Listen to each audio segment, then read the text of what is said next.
What's up? This is Sub, and before I jump right into the Battlefield 3 beta, there's one thing I have to take care of really quickly. And get in here. There's it. There it is. Click on that. Uninstall. Yes, we want to delete.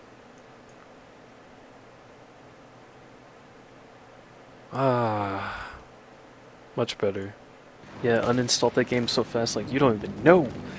Yeah, so anyways, before I went to jump into the Battlefield 3 beta, before when I was playing, like last night, Bad Company 2, I kind of went to record like another, like last round for like a farewell video. Thinking I was like, no, I don't have time for this, so I was like, screw it, it's not even worth my time with that game. Yeah, so it's pretty awesome, being able to finally play the Battlefield 3 beta. And it is a shame having to play the Operation Metro Rush variant of this map again with 32 players. It would have been nice being able to play the Caspian Border Conquest map with 64 players. It is available. Apparently, DICE is still performing internal testing. However, quite a few people have managed to jump onto their password protected server. Yeah, so it would be awesome if DICE would later in the beta release access to that particular map. It's kind of strange how they seem so adamant in us testing the minor changes that they've made to Operation Metro. It's like I'm trying to figure out, like, are they just trying to figure out which formula for Rush works? I mean, like, what does that say about the rest of their maps? Are they completed? Do they still need balance tweaks? So, anyways, I'm not gonna go into that too much. Overall impressions of the beta so far, I'm liking it a lot.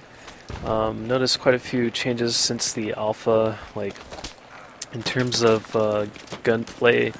There is a little bit more recoil, much more noticeable than before. However, I wouldn't mind seeing a little bit more bump up in recoil. Weapon damage, in my opinion, is fine. There are a lot that disagree with the weapon damage system currently in the game. I know traditionally, previous Battlefield games, weapon balance or mechanics would usually be kind of like lowish or high weapon damage and high recoil or high random deviation crap.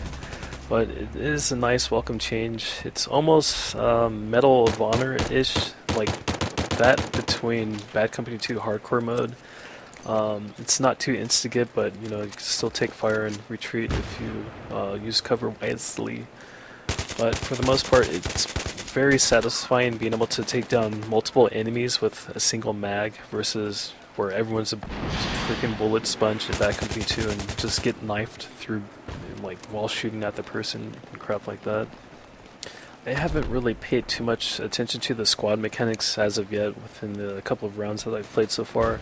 However, as I understand that squad mates can only spawn on their squad leader, or I know there was some argument before where everyone could spawn on each other since the alpha. Was what everyone was complaining about. Personally, I would rather have it how it was before, where only squad members can spawn on the squad leader. In addition to that, it would be nice if they would change the squad management system. Basically, if you jump in a squad or you create a squad, it pretty much, like the first time it automatically assigns a squad leader. It's kind of lame. I'd rather prefer to be able to select to become a squad leader. I don't want to have to compete with other squad mates to gain the squad leader position.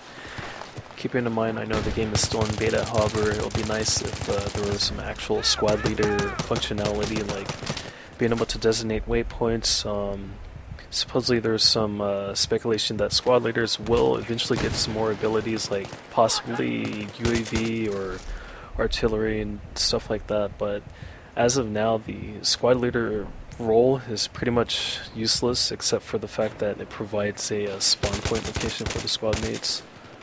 And as for the other aspects of the game, talk about like graphics. Obviously, they look pretty nice. Notice a definite increase in texture quality and whatnot. And as far as performance goes, it's pretty damn smooth so far. Running Crossfire 5870 setup, and with that, I'm managing a minimum of like 80 frames per second. If there's like just in an empty server, it could peak at well over 150.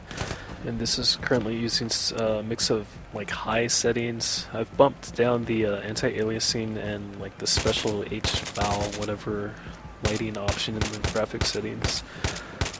The sound system and sound quality in the game is pretty nice. However, overall, previous to playing the alpha, I was kind of expecting a little bit more of a like realistic tone in the gun sound department. I mean, don't get me wrong, it does sound nice, but if you've seen those like interview videos where they perform multiple recording tests and scenarios of recording sound clips of weapons at multiple ranges and whatnot, I was expecting the guns to sound more lifelike. Like if you've fired a firearm or been to a fire range or just simply look up YouTube, weapons are freaking loud, so I was expecting guns to behave and sound more like a crack and a pop. The pistols sound kind of weird, like just a thudding drum sound effect, but overall, yes, sounds are pretty good. I would like for them to at least like bump up the volume of some of the weapons, but overall that's pretty much it. Alright, and that pretty much concludes this round. Played kind of aggressive on defense, but I'll change it around when I'm on attackers. Thanks for watching. See ya.